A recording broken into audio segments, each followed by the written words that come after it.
Om Namo Bhagavate Vasudevaya.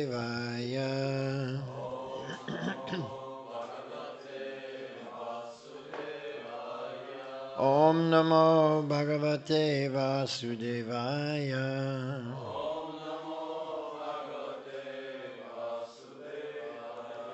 Narayanam Namaskritya Naram Chaiva Narottamam Devim Saraswatim Vyasam Tato Jayo Mudirayet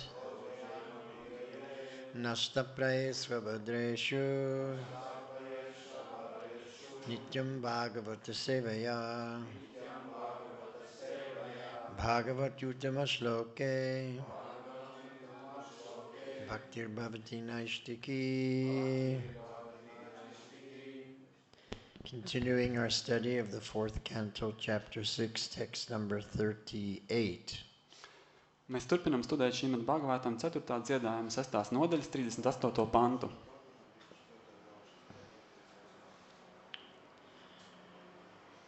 Kritvaro dakshine savyam pada padmam chakjanuni bahum prakoshte kshamalam asinam tarkamudraya Kritvaro dakshine savyam pada padmam sajanuni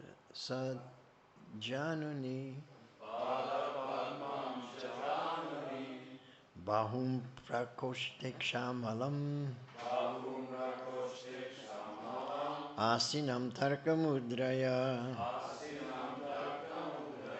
Kritvaro dakshine savyam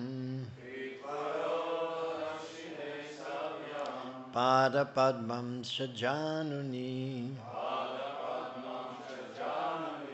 bahum prakoshte kshamalam asinam tarkamudraya.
Vaishnavis.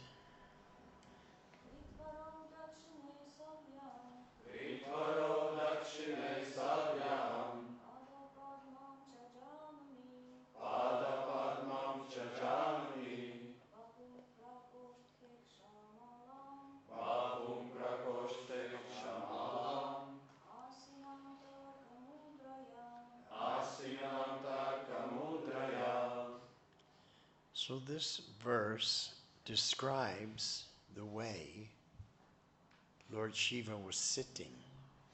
Šajā pantā tiek aprakstīts, kādā veidā kungs Šīva sēdēja. Why is that important, the way a person sits? Kāpēc tas ir svarīgi zināt, kā personība sēdēja? Let's find out. To mēs tuliņ uzzināsim. His left leg was placed on his right thigh, and his left hand was placed on his left thigh. In his right hand he held Rudraksha beads. This sitting posture is called Virasana. He sat in the Virasana posture and his finger was in the mode of argument. Viņa kreisā kāja balstījās uz labā augšstilba, un viņa kreisā roka atbalstījās uz kreisā augšstilba. Šo sēžamo pozu sauc par virāsana. Savā labajā rokā viņš turēja rudrakša krelles, un viņa pirksts pauda argumentējošu žestu. So his finger was in the mode of argument means that his hand was in a particular mudra. Šis apraksts, ka viņa pirksts pauda argumentējošu žestu, nozīmē, ka viņa roka bija savilkta īpašā mudrā. The word tarka means argument in the way that we're having a discussion and I'm presenting various logical arguments, not that they were fighting. Vārds tarka nozīmē uz to, ka šajā diskusijā tiek pausts kāds īpašs arguments. So let's look at the word for words. Lasīsim vārdu pēc vārda nozīmi. Kritva, having placed. Nolicis. Uro, thigh. Augšstilba. Dakshine, at the right. Labajā pusē. Savyam, the left. Kreiso. Padapadmam, lotus feet. Lotusa pēdu. So he placed his left, that should be lotus foot, by the way, not lotus feet, but he placed his lotus foot on the left side, on this right thigh. Okay, so this was here. It was called a half Padmasana, not a full Padmasana. Okay. Tātad viņš savu kreiso kāju atbalstīja uz labo augšstilbu, un pantā angļu valodā būtu jābūt rakstītam kājai, nevis pēdai. Cha and Un Januni on his knee, uz ceļa. Bahum hand, Roku. Prakoshte in the end of the right hand, Labajā rokā. Akshamalam, Rudraksha beads. Rudrakša krelles. So the end of the right hand means in the fingers. Šeit ir domāts, tu turot pirkstos, labās rokas pirkstos. So he had the Rudraksha beads on his right hand, and his left hand was here. In other words, like this, with this leg on here. Tāda izstījās šī poza. Viņa kreisā roka bija uzlikta uz rokas, un labajā rokā viņš turēja rudrakša krellītes. Asinam, sitting. Sēžot. Tarka mudraya, with the mudra of tarka, which means the mudra of argument, logical arguments. Ar argumentējošu žestu.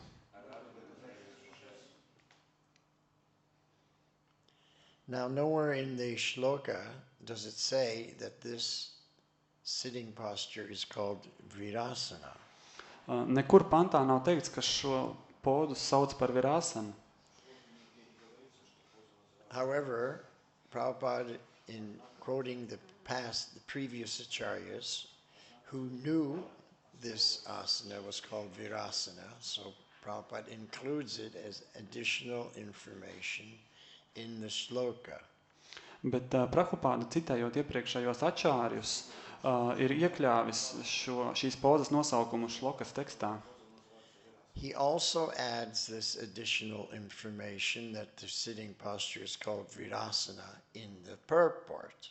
Un tieši tāpat viņš informāciju par šīs pozas nosaukumu ir iekļāvis skaidrojumā.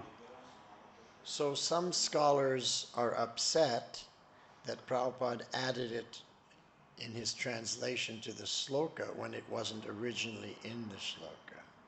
Ir tādi Bhagavad-gītas studētāji, kurus ir apbēdinājis šis fakts, ka Prabhupāda šo informāciju ir iekļāvis pantā, kurā sākotnēji tā nav bijusi. And from a scholarly point of view, you could say they have a case. Un varētu sacīt, ka no tādas rakstu apguves viedokļa šis ir tāds īpašs gadījums. But Prabhupada is not translating his books for scholars. Bet Prabhupāda šīs grāmatas netulkoja priekš rakstu apguvējiem.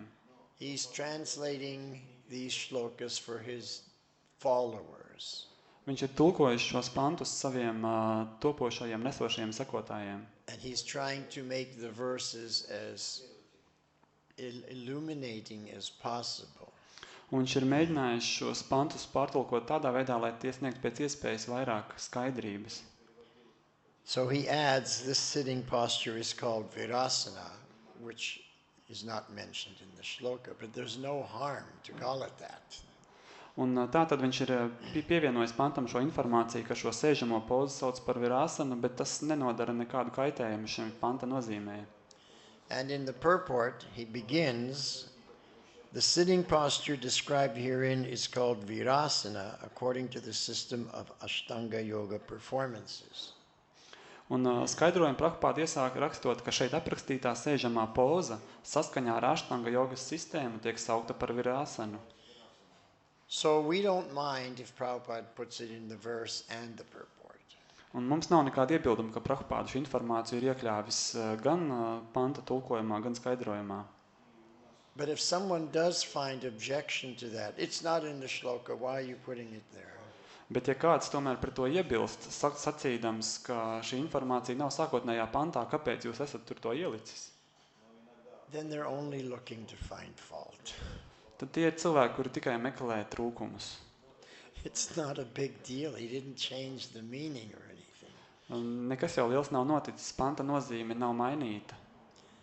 He's just giving additional information that no scholar would know. Pantam ir tikai pievienota papildus informācija, kuru neviens tā sauktais rakstu mācītājs nezina. And no devotee would know. Un neviens bhakta neuzzinātu šo informāciju. Unless they were, the scholars or the devotees were practitioners of the Ashtanga Yoga.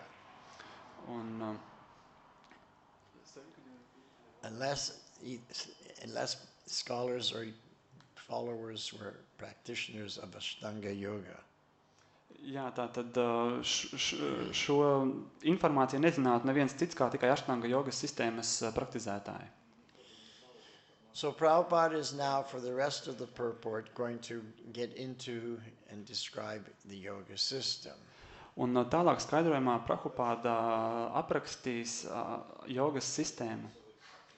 In the performance of yoga, there are 8 divisions, such as yama and niyama, controlling, following the rules and regulations, then practicing the sitting postures, etc.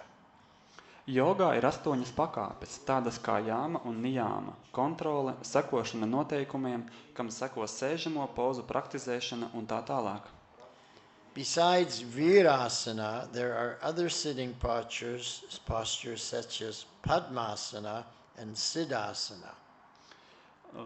Tāpat bez virāsana pastāv arī citas sēžamās pozas kā padmāsana un siddhāsana. Now in English, we call this virasana as a half lotus. Angļu valodā virāsanas pozu mēs dēvējam kā puslotos pozu.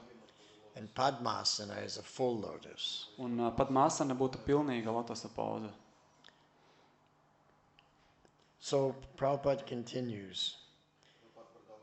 Practice of these asanas without elevating oneself to the position of realizing the supersoul Vishnu is not the perfectional stage of yoga. Tālāk Prabhupāda turpina. Šo āsanu praktizēšana, nepaukstinot sevi līdz virdvēseles, Višnu apziņas stāvoklim, nav jogas pilnības stadija. Lord Shiva is called Yogishvara, the master of all yogis, and Krishna is also called Yogeshvara. Kungu Šīvu sauc par Jogīšvara, visu jogu kungu, un Krišnu sauc par Jogēšvara. It's interesting that in this purport, Lord Shiva is called Yog Ishvara, with an I, and Krishna is called Yogeshvara with an E. Ļoti interesanti, ka šajā pantā kungs Šīva ir nosaukts par Jogīšvara, pievērsiet uzmanību burtam I, un kungs Krišna ir nosaukts par Jogēšvara ar burtu E. And this could be what we call a typo. Jā, kāds varētu padomāt, ka varbūt šeit ir drukas kļūda. Because Yogeshwar is the sandhya of two words. Tāpēc, ka vārds Jogešvara ir saliktenis no diviem vārdiem. Yogi, Ishvara. Vārds Jogi un vārds Īšvara.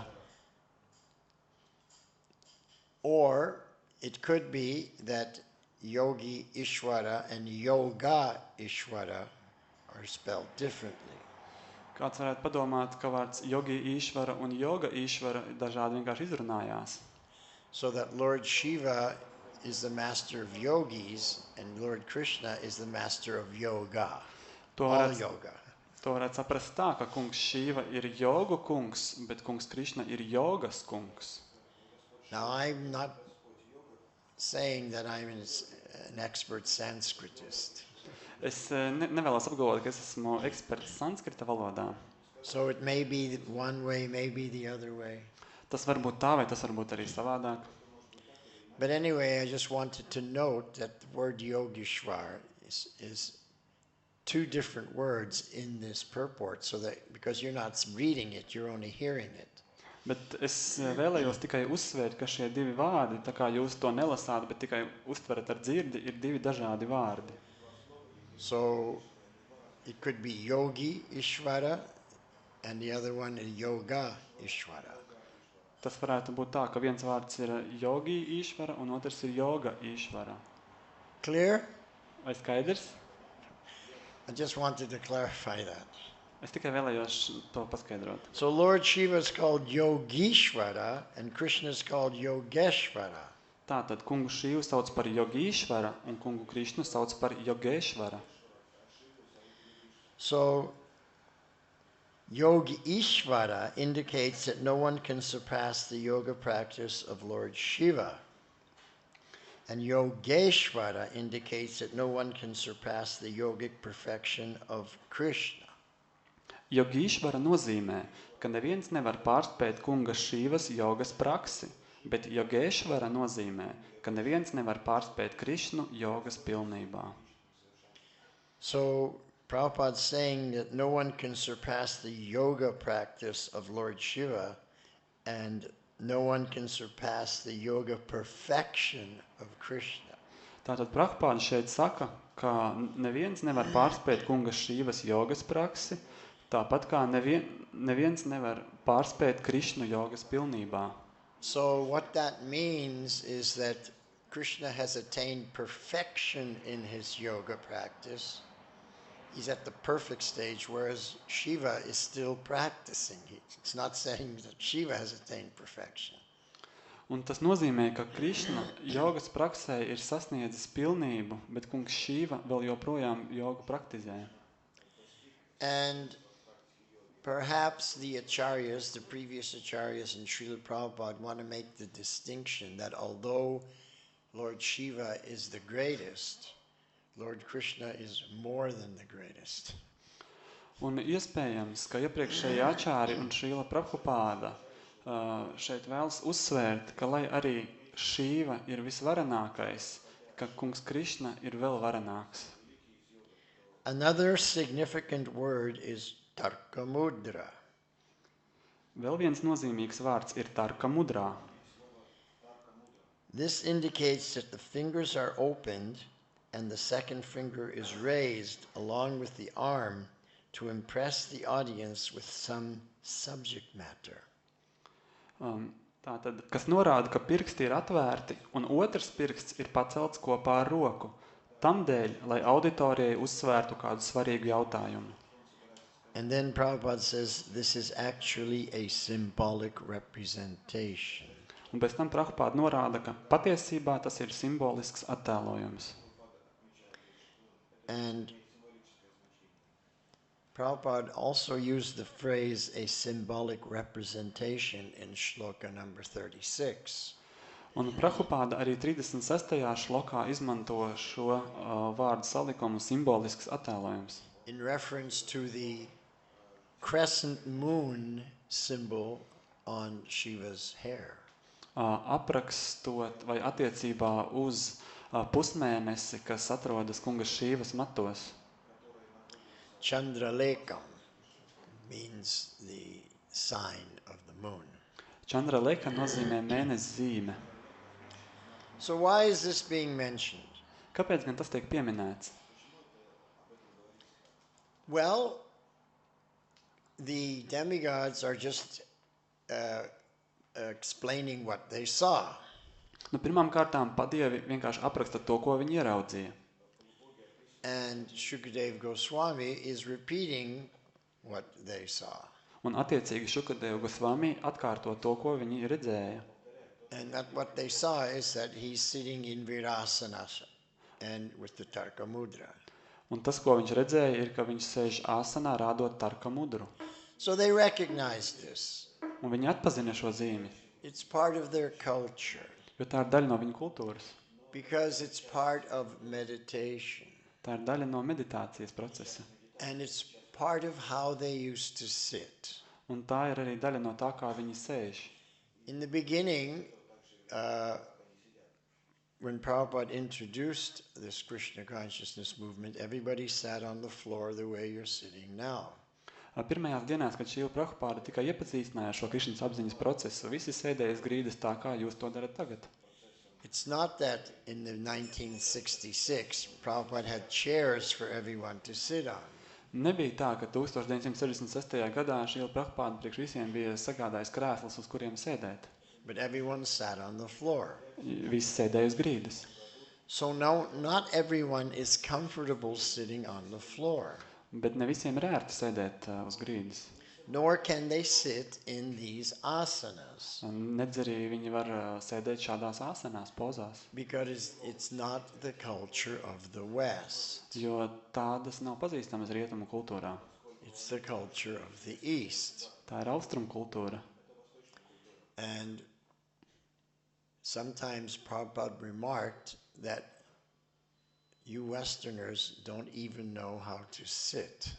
Un dažreiz Prabhupāda atzīmēja, ka jūs rietumnieki pat neprotat sēdēt.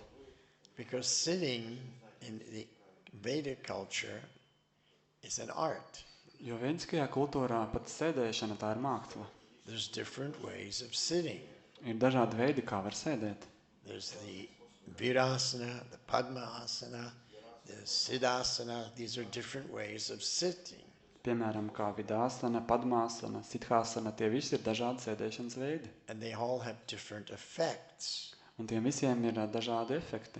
They're all very good for the body being straight and everything aligned. Tās visas ir ļoti labas, jo jūsu ķermenis atrodas taisnā līmenī.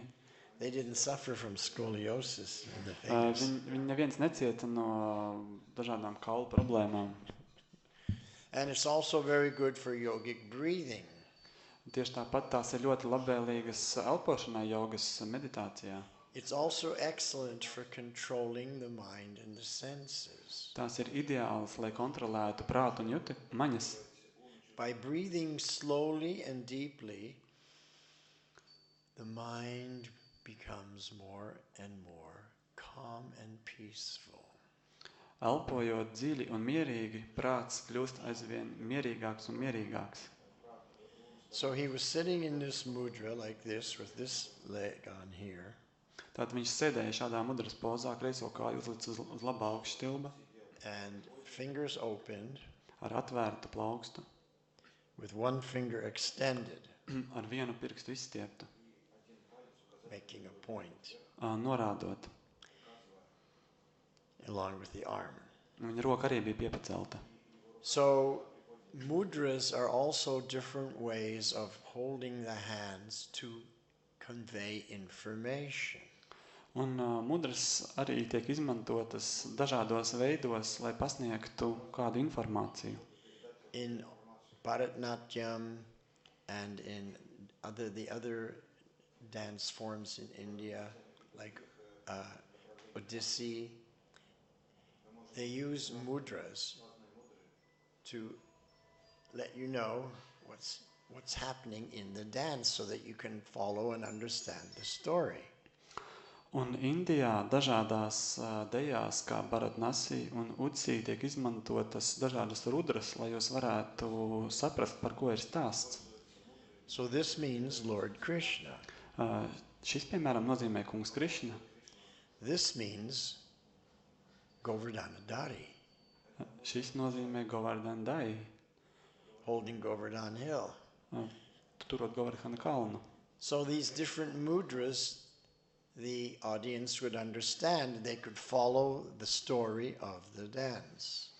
Un auditorija, saprotot šo mudru nozīmi, varēja brīvi sekot līdzi dejas stāstam. So how you sit and how you communicate with the hands was an art form. Tas, kā jūs sēžat un kā jūs komunicējat ar roku un žestu palīdzību, tas ir mākslas veids. And people were taught how to sit. They were taught various mudras. Un cilvēkiem tajā laikā viņi tika apmācīti, kā sēdēt un kā izmantot šīs dažādās mudras. This is Vedic culture. Tāda ir vediskā kultūra. In the West, these things are unknown. Ar rietumiem šīs lietas ir nezināmas.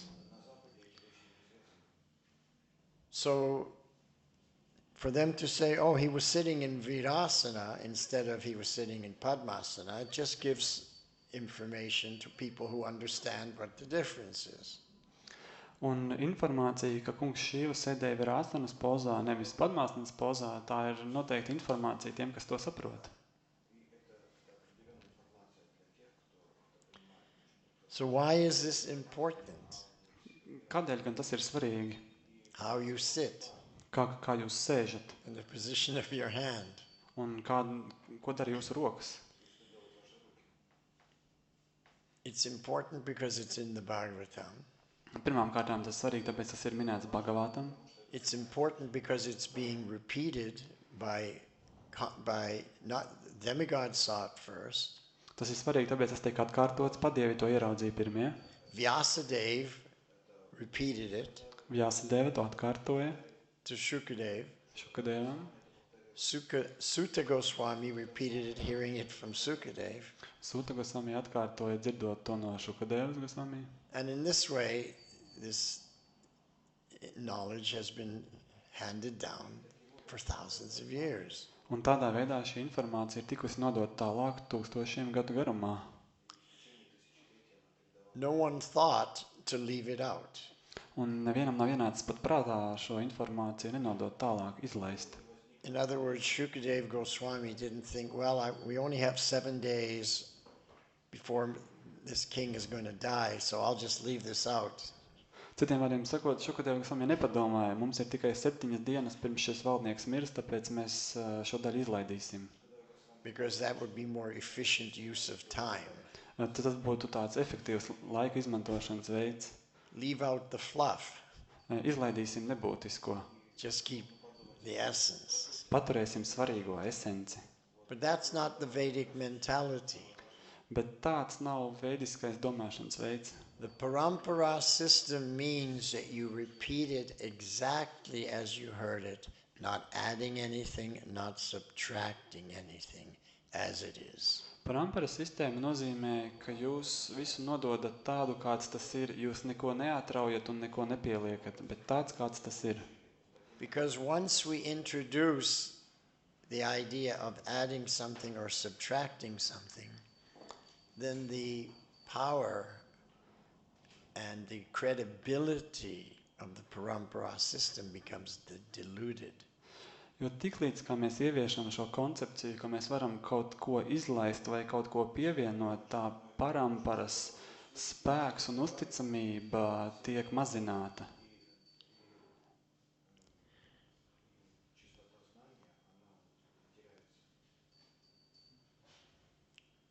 That's the sum and substance of this verse. Un tā ir šī panta būtība. Are there any questions up to this point? Vai tik tālu ir kādi jautājumi? Yes. Jūs teicāt, ka Krišna ir sasniedz pilnību jogā, vai tad viņam kaut kas arī bija jāsasniedz? Ir absolūtā patiesība un visu laiku tāds apšķirts. Jūs sacījāt, ka Krišna ir tātad jogas pilnībā, vai tad Krišnam tas bija jāsasniedz? Viņš taču vienmēr tāds ir bijis. You said that Krishna has reached perfection in yoga. Krishna is already perfect. Yes, so the second part of the question is, does he have to achieve something, or he has always been perfect in yoga? He's always been perfect. Viņš vienmēr ir bijis pilnīgs. It's not that he achieved it, he was always perfect. Nav tā, ka viņš to būtu sasniedzis kādā procesā, viņš vienmēr ir bijis pilnīgs. Prabhupada says Yogishvara indicates that no one can surpass the yoga practice of Lord Shiva, and Yogeshvara indicates that no one can surpass the yogic perfection of Krishna. Prabhupada raksta, ka Yogīšvara nozīmē, ka neviens nevar pārspēt kunga Šīvas jogas praksi, bet Yogēšvara nozīmē, ka neviens nevar pārspēt Krišnu jogas pilnībā. There's no conception of achieving anything. Šeit nepastāv tāda koncepcija, ka kaut kas ir jāsasniedz. The perfection is already there. Šis absolūtais stāvoklis jau pastāv. Whereas in the case of Lord Shiva, he's doing the yoga practice.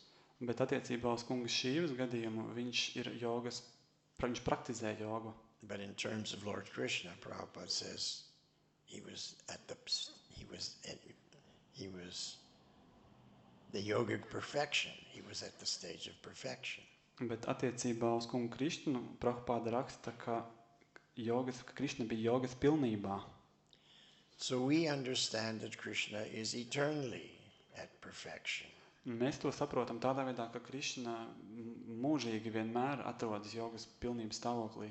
No one else is eternally at perfection. Un neviens cits neatrodas šādā stāvoklī. Therefore, everyone else has to achieve perfection. Tāpēc ikvienam citam ir jātiecās, lai sasniegtu šo stāvokli. And that's the meaning of practice.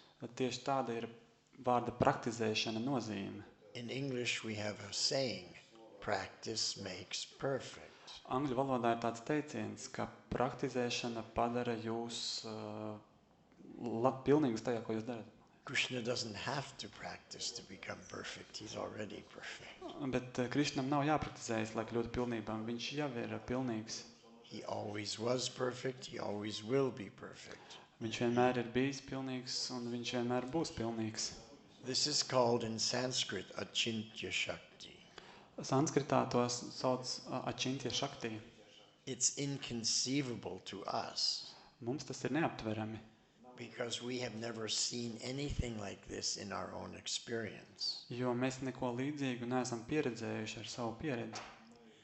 But Prabhupada says that we should not try to judge God by our own experience. Bet Prabhupada norāda, ka mums nav jāmēģina tiesāt vai izprast Dievs ar savu pieredzi.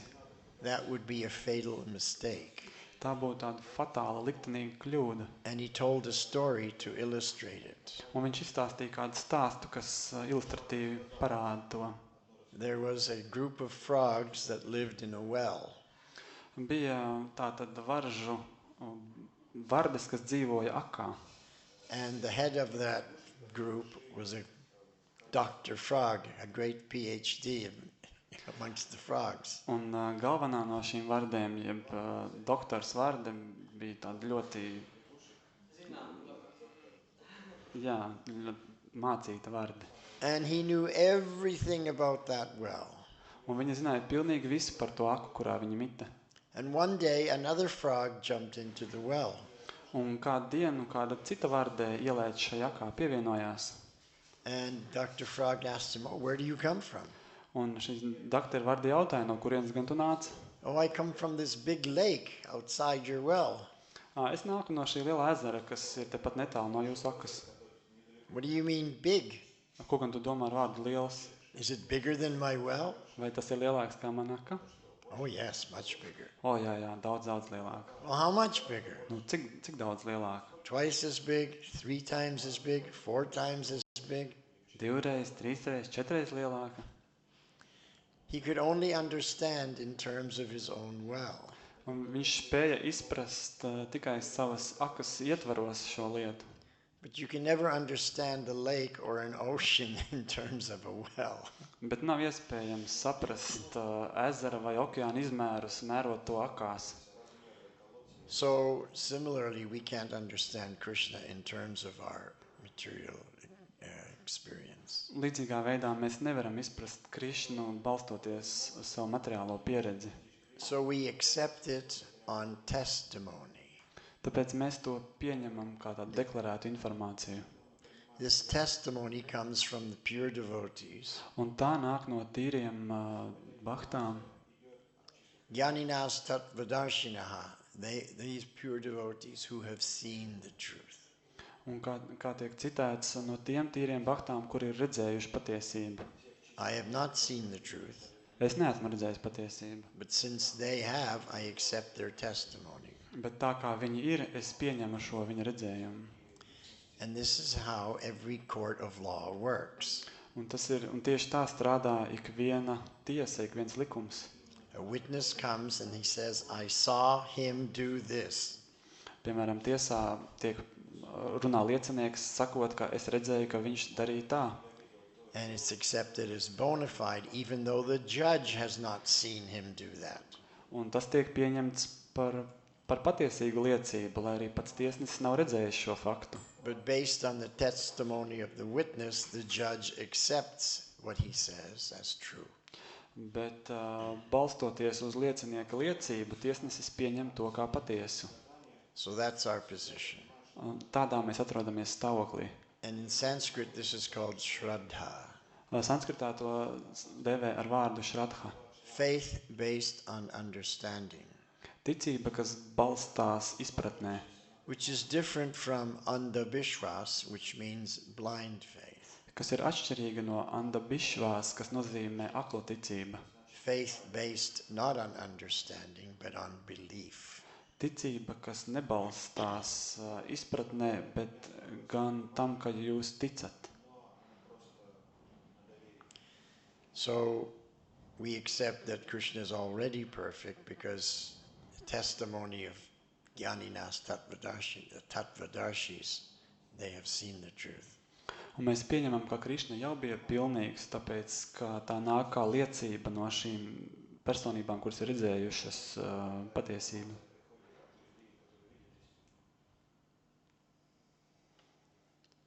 Yes, prabhu.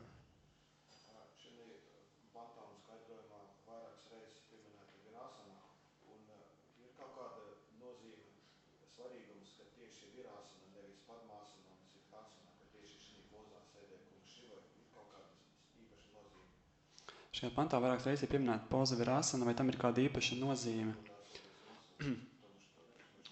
In this verse and purport, a couple of times there's mentioned word virasana, this particular posture. Does it have particular meaning? Why this posture? No particular meaning is explained. Īpaša šīs pozas nozīme nav paskaidrota šeit. Neither in the shloka, Un arī pantā tā nav paskaidrota. nor in the purport. Nedz arī skaidrojumā.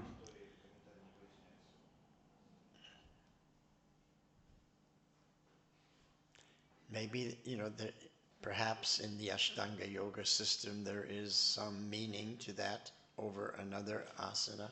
Pilnīgi iespējams, ka aštangas jogas sistēmas ietveros tā ir kāda īpaša nozīme salīdzinot ar citām pauzām.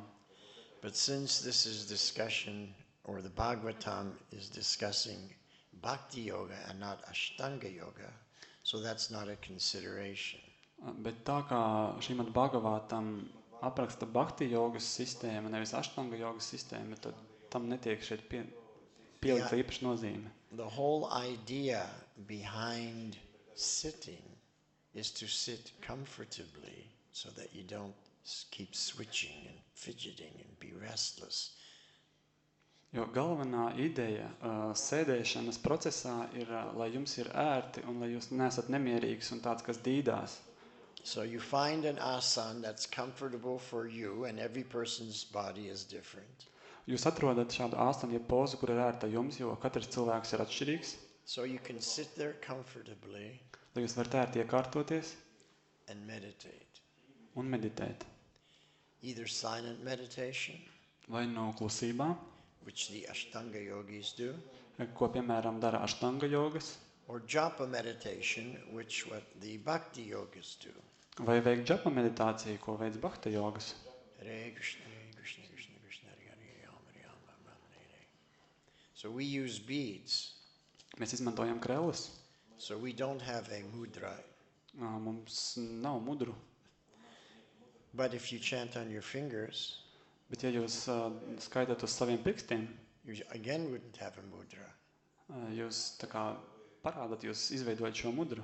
Because we're counting in japa, you keep count.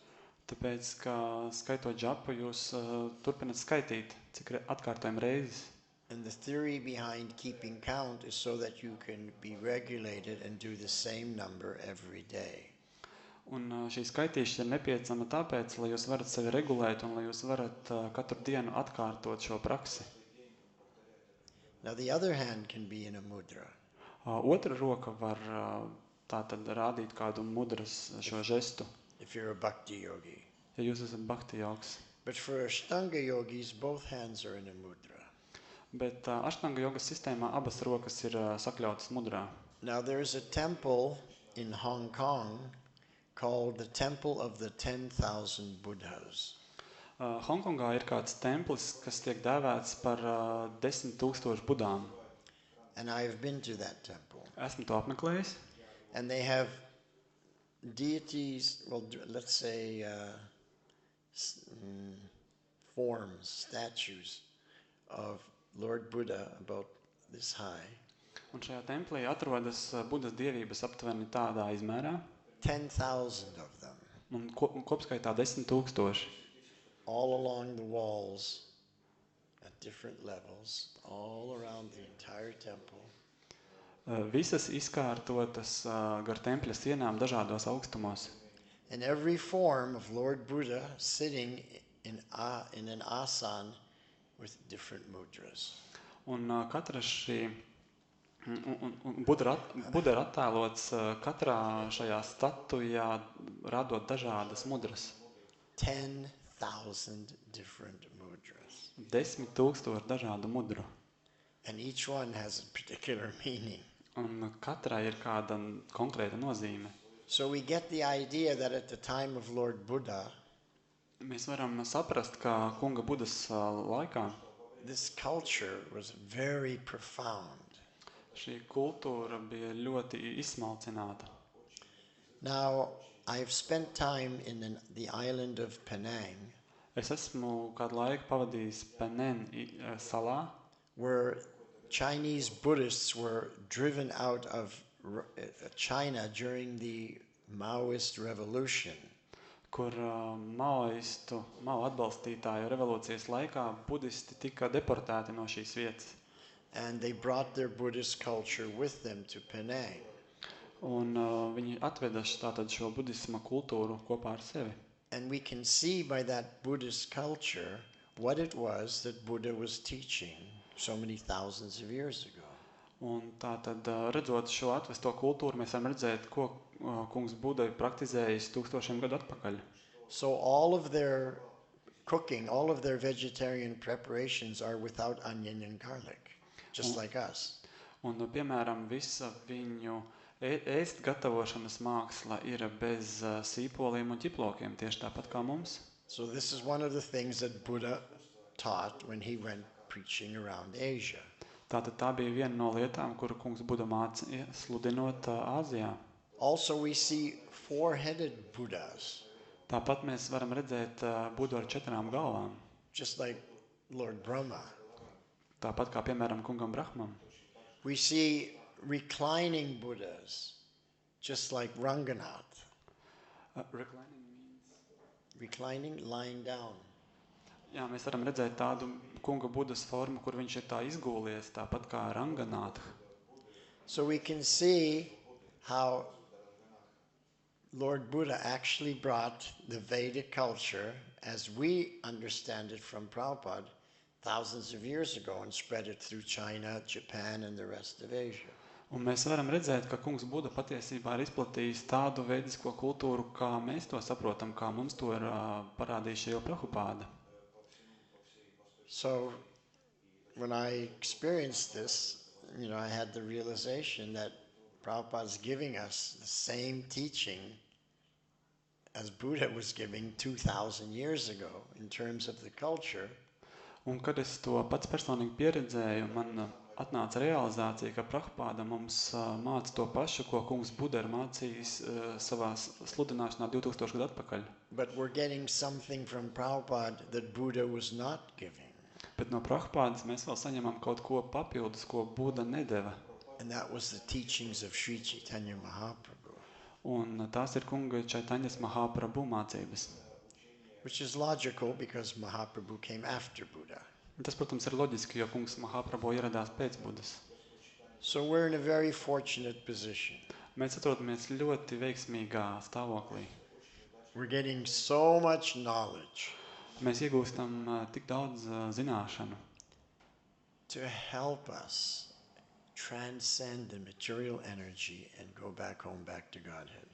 kas mums var palīdzēt sasniegt šo transcendentālo enerģiju un atgriezties atpakaļ pie Dieva, atpakaļ uz mājām. So we should be thankful and say, thank you, Srila Prabhupada. Mums ir jābūt ļoti pateicīgiem un jāsaka liels paldies jums, Šrila Prabhupāda.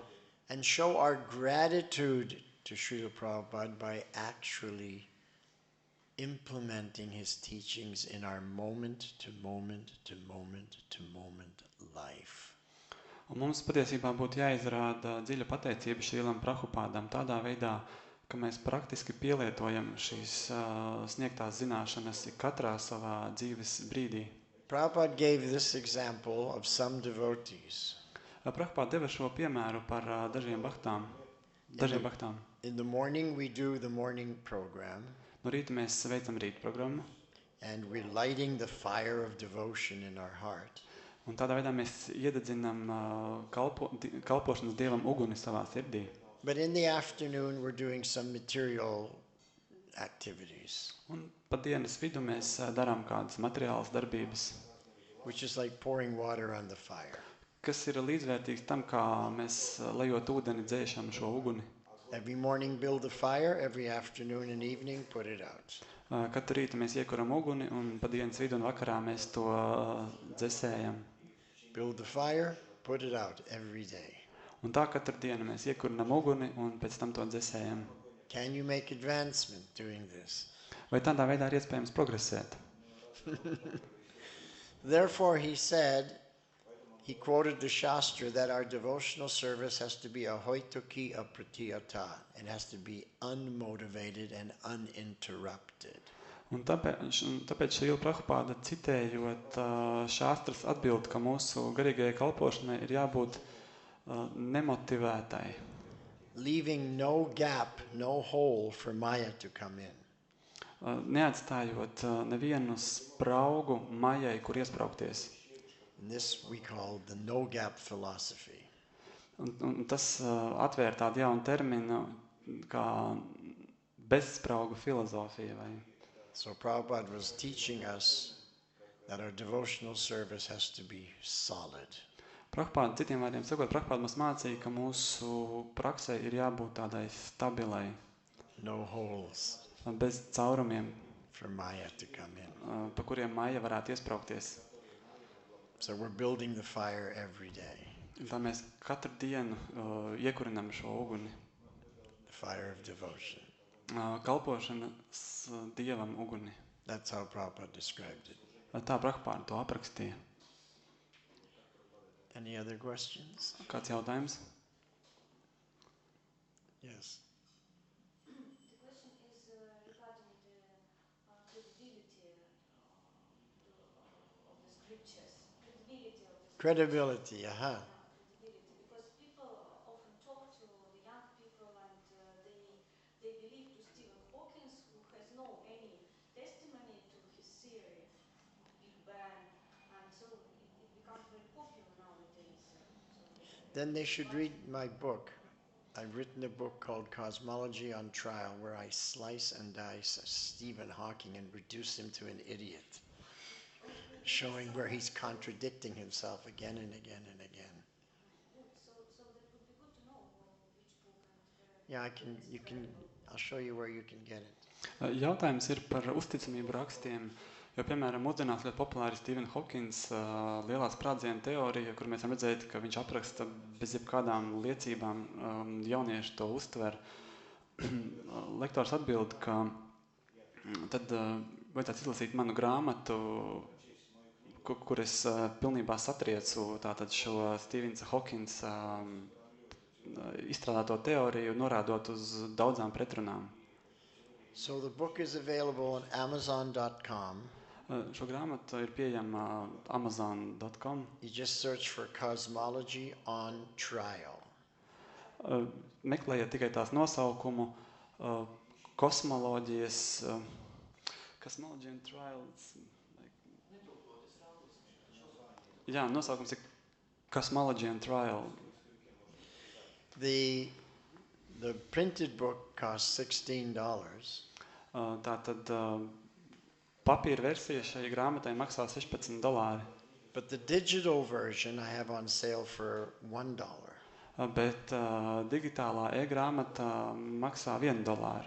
You can download it to your computer and read it on your computer. Jūs varat to lejupielādēt savā kompjuterā un lasīt. And then you'll have all the arguments to defeat anybody out there. Un tad jūs būsiet apbruņoti ar visiem argumentiem, lai varētu satriekt uz ielas šos sastaptos pretargumentus. 344 pages. 344 lapusēs tas ir izklāstīts. Exposing their arguments to be simply speculation with no data, no proof. Kur skaidri tiek pateikts, ka viņa argumenti ir tikai spekulācija bez jebkāda veida datu vai faktu pamatojuma. The book reached #1 in the US, the UK, Canada, Australia, and Germany on 2 separate occasions. Un šī grāmata viņa ieņēma pirmo vietu iepriekš nosauktajās valstīs, tādās kā Kanādā, ASV, Lielbritānijā, Austrālijā un Vācijā. It's been in the top 20 physics books in its category for over a year. Un vairāk kā gadu tā noturējās grāmatu tātad topā sadaļā grāmatas par fiziku. So it's doing pretty good, better than what I imagined. Un patiesībā tā ir tīri laba panākuma, labāka nekā es biju gaidījis. And I'm not even promoting it. Un es pat to nereklamēju. Hare Krishna.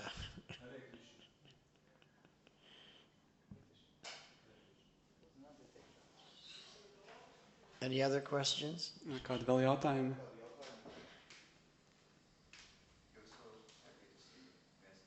Oh, okay. Jai.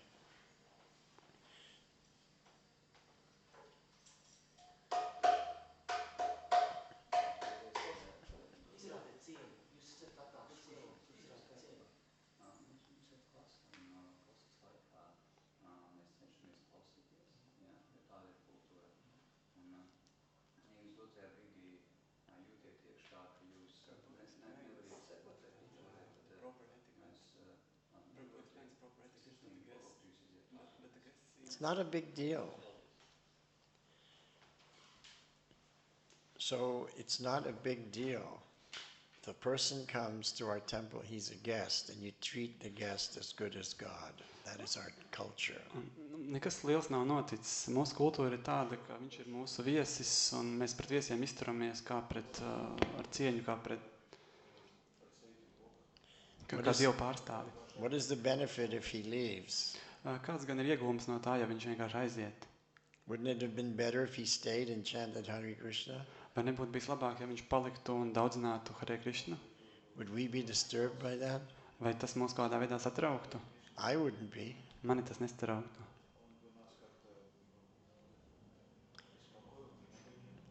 So we shouldn't be so fanatical about rules and regulations and neglect that people are human. Mums nevajadzētu būt tik fanātiskiem attiecībā uz noteikumiem un regulējumu un tā kā aizēnot to faktu, ka tas ir cilvēks and they're coming to Krishna, un ka tā vai citādi viņi atnāk pie Krišnas. want to chant his holy name. Kāds, lai daudzinātu viņa svēto vārdu, But we're going to stop him because he didn't follow our etiquette. bet mēs viņu apturēsim, jo viņš redz nesako kādai mūsu etiķetē. But how are people out there going to know our etiquette? Bet kā gan cilvēki no ielas var zināt par mūsu etiķetēm? It's impossible for them to know it. Viņiem tas ir neiespējami. Therefore, we have to learn to be tolerant. Tāpēc mums ir jāmācās būt pacietīgiem. And as Prabhupada said on an airplane one time to South Africa, Un kā Prabhupāda teica, lidojot lidmašīnā uz Dienvidāfriku, what is the difference between us and them if we do not tolerate?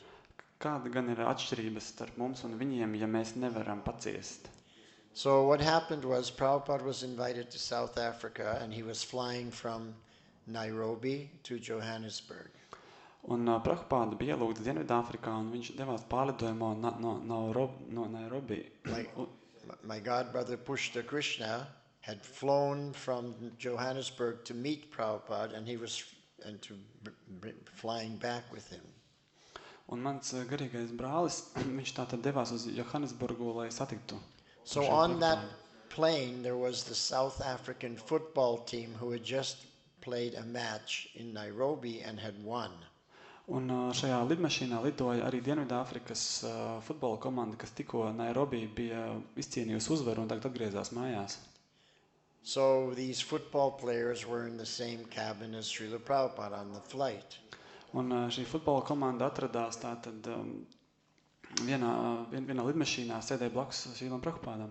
So once the flight took off, one of these football players lit up a cigarette. Un tiklīdz kā lidmašīna bija pacēlusies, kāds no šiem futbola komandas cilvēkiem sāka smēķēt. So Pushta Krishna became disturbed Un Pušpa Krišna viņu tas satrauca, that Prabhupada would have to breathe cigarette smoke. jo Prabhupādam ir jāelpo šie cigarešu dūmi. So he pushed the button for the air hostess to come. Viņš izsauca stjuarti, And he told her, he's smoking. This is a no smoking cabin. un viņš teica, lūk, šis cilvēks smēķē, bet šīs ir nesmēķētāja zona. So she asked him to extinguish the cigarette, which he did. Un viņa palūdza šim cilvēkam nodzēst savu cigareti, ko viņš arī izdarīja.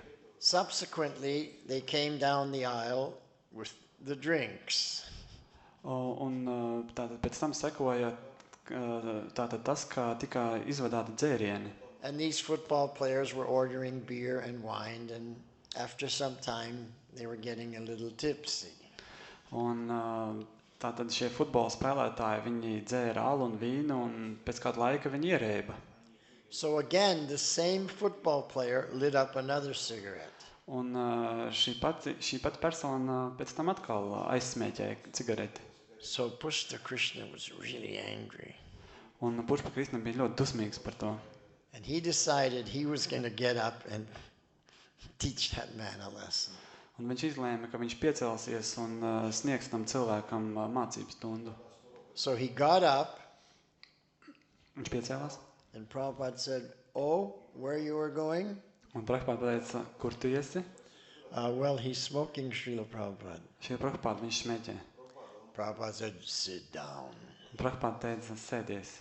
And then he said, "What is the difference between us and them if we cannot tolerate?" Un tad viņš atkārtoja, kāda gan ir starpības starp mums un viņiem, ja mēs nevaram paciest.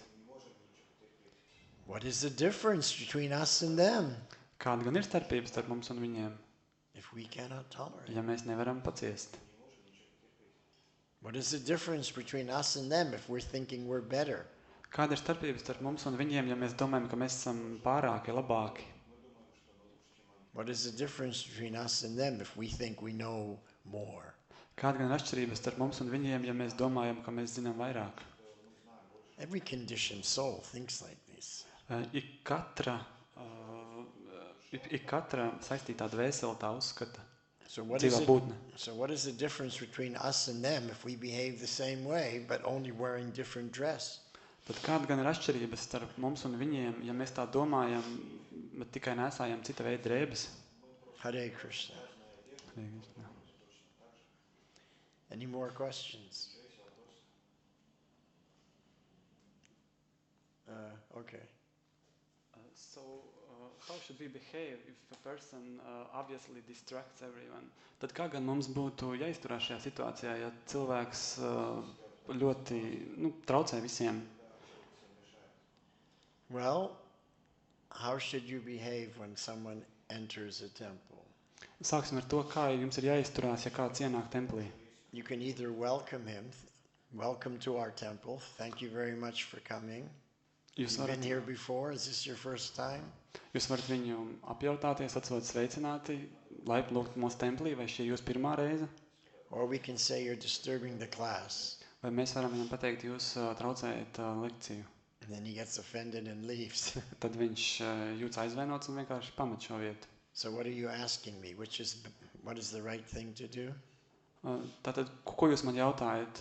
Ja jūs man jautātu, kā būtu pareizi rīkoties šajā situācijā? Is that what you're asking? I was asking if a person... Bet tas bija tas, ko jūs jautājāt? In a particular case.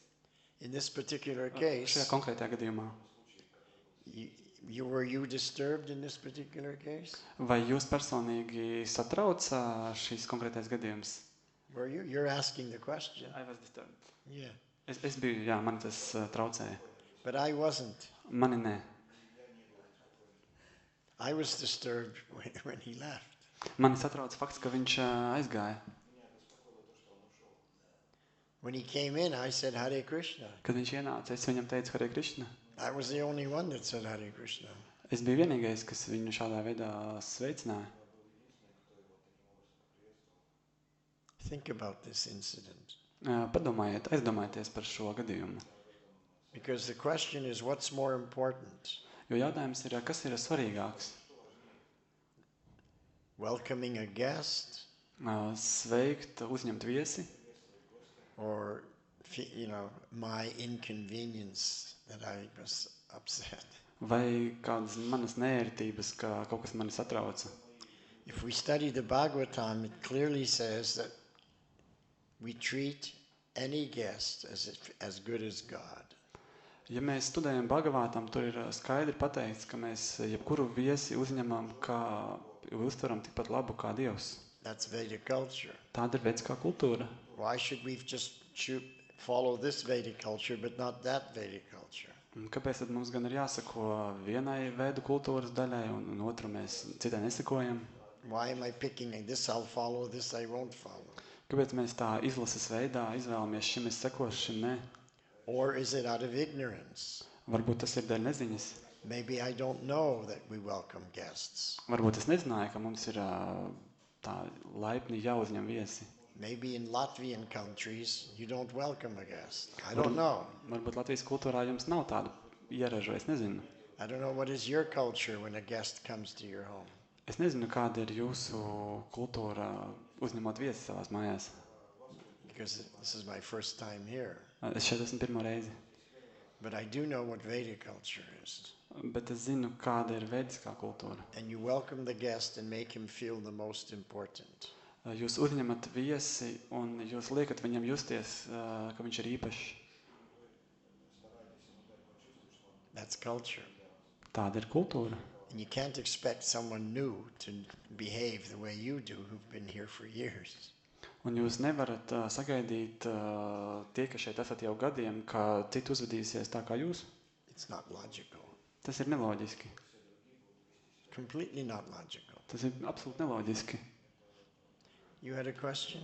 Jums ir jautājums? Jā, man šajā pašā sakarā ir jautājums. Ja šis cilvēks ir narkotiku vai alkohola iespējā un sāk neadekvāti uzvesties. Jā, tātad jautājums šajā pašā sakarībā, vai ja cilvēks ir kādu apreibinošu vielu ietekmē, narkotiku vai alkoholu un neadekvāts, vai mums ir tāpat jārēģē? In the same regard, the question, If a person is under the intoxication for some narcotics or drugs or alcohol and behaves inadequately, do we behave in the same manner? Well, what is Lord Chaitanya and Lord Nityananda? How do they behave in this situation? Kā šādā situācijā uzvedās kungs Chaitanya un kungs Nityananda? They say they don't take offense. Viņi, they say they don't They do not take offense. Viņi teica, ka viņi neapvainojas. That's why we always chant the Panchatattva mantra before chanting Hare Krishna, so that whatever offenses we make won't be accepted by Lord Chaitanya. Viņi neapvainojas un viņi nepieņem apvainojumus. Tieši tamdēļ mēs skaitām Panchatattva Maha mantru, lai neutralizētu šos apvainojumus. So he didn't come in here like a drunk. Viņš neienāca šeit tā kā būtu piedzēries. What I saw was he came in and offered Dandavat pranams to the Vaishnavas. That's what I saw. Tas, ko es redzēju, bija, ka viņš ienāca un piedāvāja Dandavat pranāmas Vaišnaviem. Then he picked up the drum and looked like he was going to start a kirtan. Un tad viņš paņēma bungas un izstījās, ka viņš gribēja sākt kirtanu. And the way he hit the drum sounded like he knew what he was doing. Un veids, kā viņš tātad iesāka šo mirdangas spēli, izstījās, ka viņš to prot. So who knows who he was? Kurš gan var zināt, kas viņš tāds bija? Does anybody know this person? Vai kāds zina šo personu? No. Nē, neviens nezina. Now how do you know that he wasn't Krishna coming to test you? Kā jūs zināt, ka tas nebija Krišna, kas neatnāca, lai jūs pārbaudītu? Who has the proof? Kuram ir pierādījumi? He offered Dandavat pranams. How does he know that? Viņš piedāvāja Dandavat pranāmas, kā viņš to varēja zināt? I said Hare Krishna. He said Hare Krishna back. Es pateicu Hare Krishna, viņš atbildēja Hare Krishna. Picked up the mridanga, ready to do a kirtan. Paņēma mirdangu, sāka spēlēt kirtanu. He knew what he was doing. Viņš zināja, izstījās, ka viņš zina, ko viņš dara. Yeah. So in that case, for me, that's also what I was thinking. Yes, he knew what he is doing. He paid Dandavat obeisances. He went inside where speaker is giving Srimad Bhagavatam class, which is very important. You are speaking about Krishna, and to take mridanga and start to play, it's like it kind of reminds me the story of Sutta Ashana when Balaram entered in Romaharshan Sutta. So, okay, you want to translate? Jā, es padomāju tieši tādā pašā veidā, ka viņa uzvedība liecināja par to, ka viņš zina, ko viņš dara, bet tas bija tā kā pretrunā ar to, ka jūs lasat lekciju un viņš ienāk un to sāk pārtraukt. Tas man atgādināja stāstu ar kungu Balarāmu. So all of a sudden the class has become very interesting. Un pēkšņi šī lekcija ir tādu iegūst pagriezienu un kļūst ļoti interesanta. And the people who left, they missed out on this very interesting thing. Un cilvēki, kuri pamest šo lekciju, viņi tā kā palaiž garām šo pašu interesantāko momentu. So I will just explain my realization and how I behave in these situations. Es dalīšos ar savu redzējumu, kā es uzvestos līdzīga veida situācijā. My understanding is that my eternal constitutional position is das, das, das, das, das, anudas. Mana izpratne ir tāda, ka mans mūžīgais sākotnējais stāvoklis ir, ka es esmu das, anudas. Which means that everybody else is my prabhu.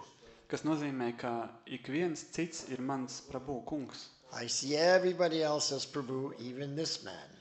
Un es ik vienu redzu kā prabhu, pat šo cilvēku.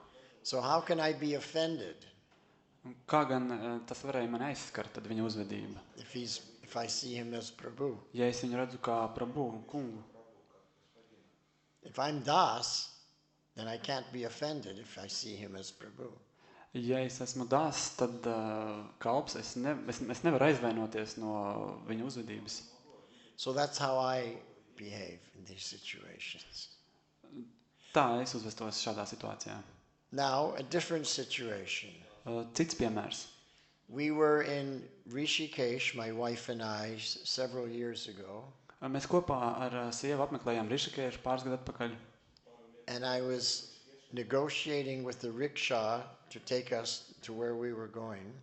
Un es tad vienojos ar rikšas vadītāju par maršrutu, kur mums jādodās. And all of a sudden my wife screamed. Un pēkšņi mana sieva iekliedzās. I turned around. What happened? Es pagriezos atpakaļ, kas notika. He touched me.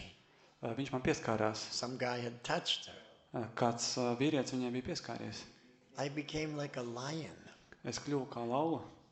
I ran after him, Es dzinos viņam pakaļ. grabbed him by the collar, Uh, threw him against the wall, satvēru viņu aiz apakles un piespiedu pie sienas. and then a big crowd of people gathered. Un tad mums apkārt sapulcējās ļaužu pulks.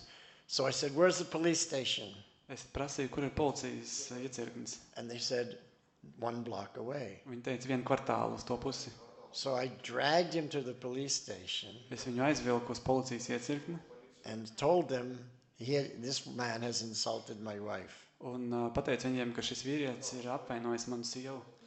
They took him into the back room and they beat him to a pulp. To pulp means badly? Very badly. Un viņi viņu tā tad aizveda uz blakus istabu un ļoti smagi piekāva. And then the chief policeman came out and said, "Do you want to press charges?" Un tad atnāca šis te policijas inspektors un teica, vai jūs vēlaties izvirzīt kādas apsūdzības. Poor guy's lying unconscious on the floor. I said, "I think he's learned his lesson." Un kamēr šis nabaga cilvēks gulēja uz bezsamaņā uz grīdas, es teicu, nē, man liekas, ka viņš savu mācību stundu ir guvis. So our Shastra teaches us Un raksti mums māca, that for ourselves we never take offense. ka personīgi mēs neuztveram nekādus apvainojumus. But if someone offends another Vaishnava, Bet ja kāds apvaino otru vaišnavu, then you become like a lion. tad jūs kļūstat kā lauva.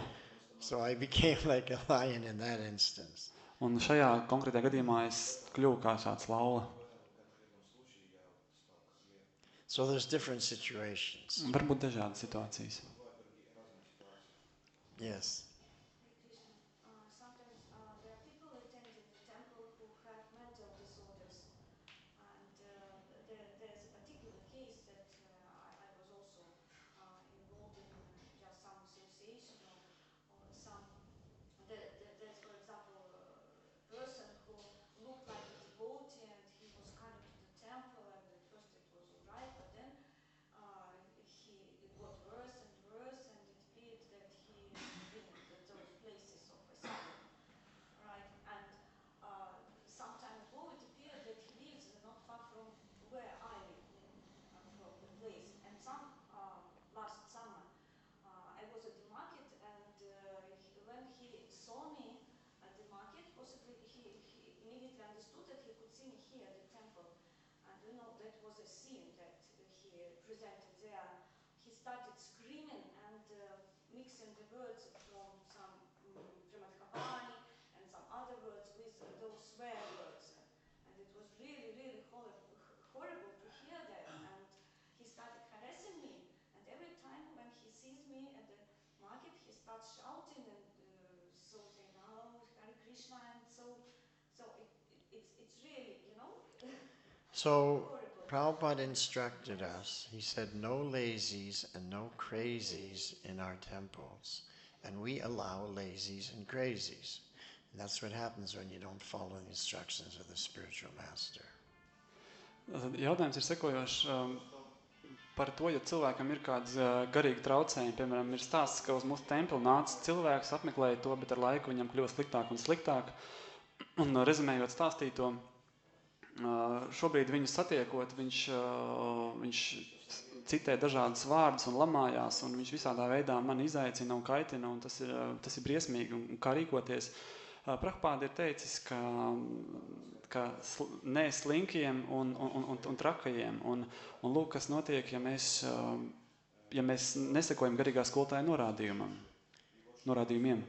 So there are crazy people in this world. Šajā pasaulē ir traki jukuši cilvēki. And somehow we have to learn how to coexist in the same planet with them.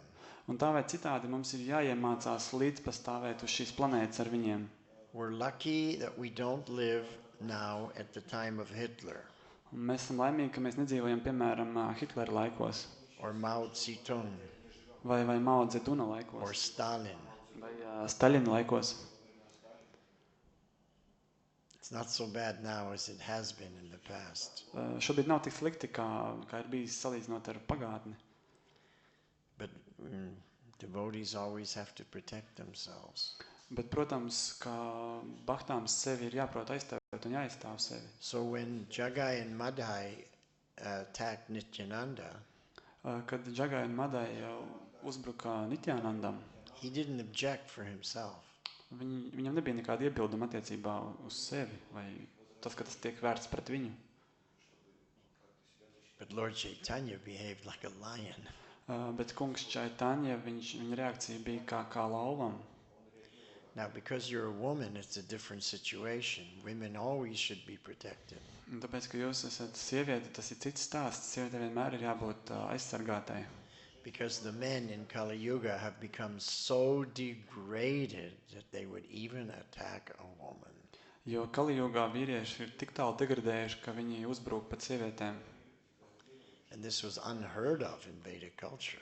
Vediskajā kultūrā tas ir kaut kas neiedomājams. When Maharaj Parikshit saw this Kali beating a cow, he was shocked. He'd never seen such a thing. Kad Maharaja Parikšits redzēja šo skatu, kā Kali sit govi, viņš bija pilnīgi šokā, viņš neko tādu nebija iepriekš redzējis. He couldn't imagine such a thing. Viņš pat nespēja iedomāties tādu lietu. So the onset of Kali Yuga, so many things happened so bad.